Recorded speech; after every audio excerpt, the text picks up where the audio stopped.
Hi, my name is Austen Wasmund, and today I'm going to be talking to you about critical thinking. What is critical thinking? So, I guess, the question is, what is critical thinking? And as we can see here, critical thinking, the official definition, according to Google and many other sources, the objective analysis and evaluation of an issue in order to form a judgment. Now, what is critical thinking to me? What does it mean to me? Well, to me, it's how you are able to think about a matter at hand, whatever it may be, and be able to pull your own bias away from it. You have to be able to look at a particular problem from all its angles, not just the angle you would like to see. In short, just have an open mind. One of my adaptations of critical thinking that I chose was open to alternatives. As you can see here, we have the official definition, which is a choice limited to one of two or more possibilities, as of things, propositions, or courses of action, the selection of which prevents any other possibility. You have the alternative of riding or walking, which is an example given by, of course, Google when you search up for the definition of open to alternatives.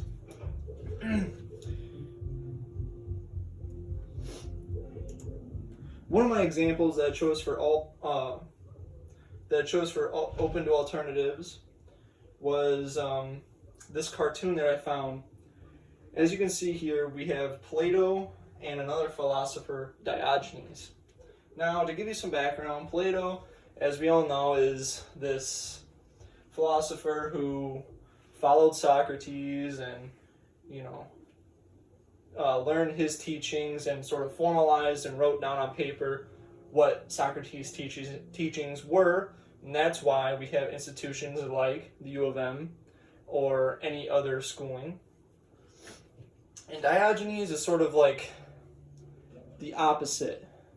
They used to call him back in the day the crazy Socrates, or, just someone that sort of lived life as free as possible.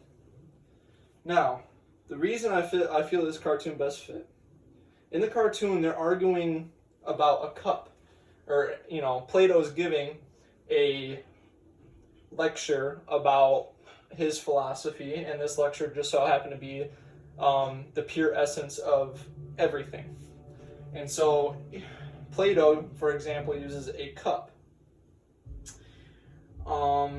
Diogenes, being the guy that he is, decides to challenge Plato's philosophy.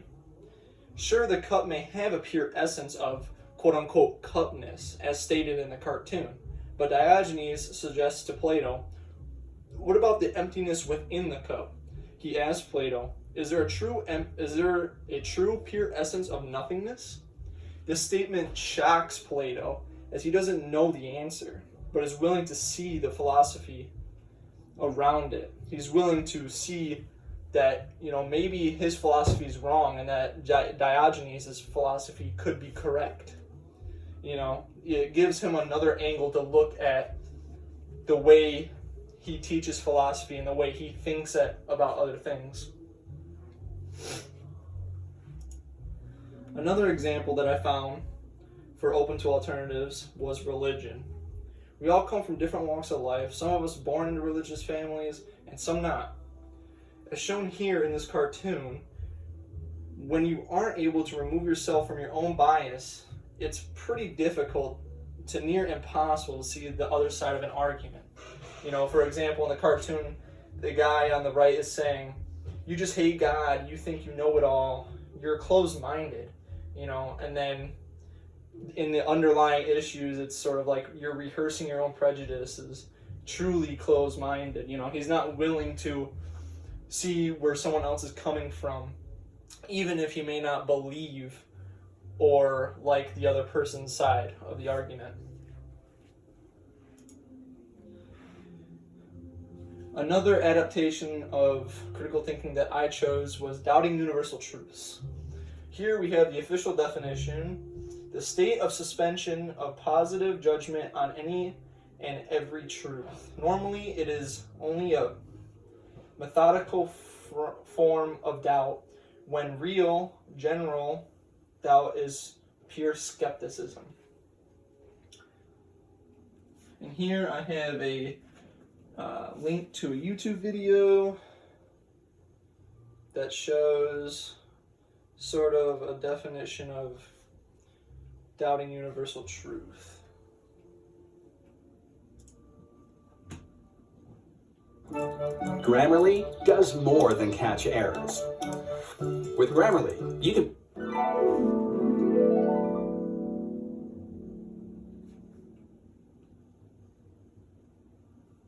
In order to arrive at the knowledge of any truth, he must suspend all senses and judgments. That is a frightening conclusion. Well, yes, but we can see how Descartes' thought has led him to this point.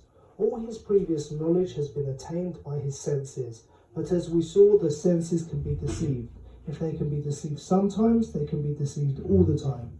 Universal doubt is the only place left for us to go. And where does Descartes go from here? Well, this is what he attempts to answer in the other 5 meditations.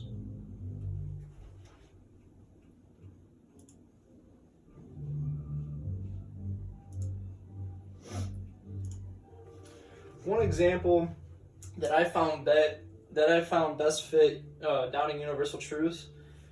One of them was the example of round earthers versus flat earthers. As we all know, this is a controversial and super discussed heavily topic.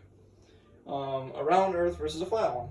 This I feel is a good example for doubting universal truths. We know for a fact that the earth is round. The human race has proven it time and time again. The flat earth theory comes when people decide to disregard the complete factual truth and create their own fictional truth. And, we've proven that the earth is round. You can't really disprove that. We have photos and images showing that the earth is round. There's science backing it up. Whereas flat earthers, or, the flat earth model, we have no sort of photos or tangible evidence or any science backing that sort of theory up. So another doubting universal truth example that I found that fits well is the geocentric model. In the early centuries of the planet, most philosophers, astronomers, and scientists perceived that the sun was to revolve around the earth, that the earth was at the center of everything. Later in centuries to come, we have found that the Earth is not at the center of the solar system, that it in fact revolves around the sun along with the other planets in our solar system. And again, we have a lot of science backing this one up. We know for a fact that we revolve around the sun along with all the other planets in our solar system.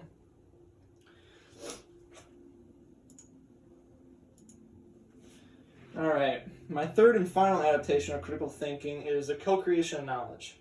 Now, what does this mean? Well, here's the official definition that, of course, Google gives.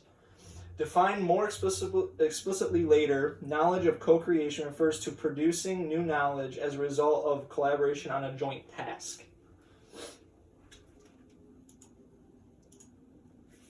So one of my examples of co-creation of knowledge is, of course, the Big Bang Theory. This theory was curated by multiple physicists and explorers of the universe. These people are Friedman, Hubble, Robertson, and Walker. Friedman predicted the universal expansion from general relativity in 1922, and general relativity comes from Einstein. In later years to come, both Hubble, Robertson, and Walker worked from where Friedman had left off, creating the Big Bang Theory as we know it today.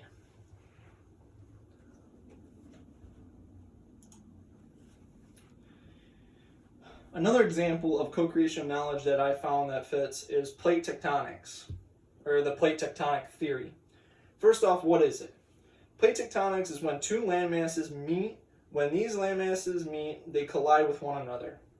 One of the landmasses will go above the other, and one will go below. When this happens, it creates mountain ranges and valleys. Now, why is this a co-creation of knowledge? Well, Alfred Wegener and his brother Kurt worked together to come up with this theory of plate tectonics. They were able to put their minds together to create a theory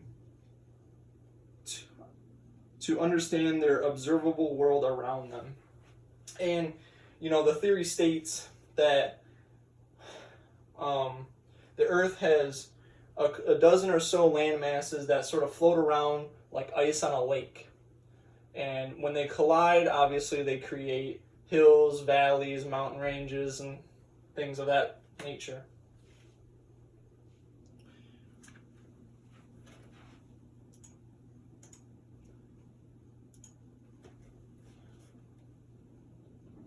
And here's my works cited page.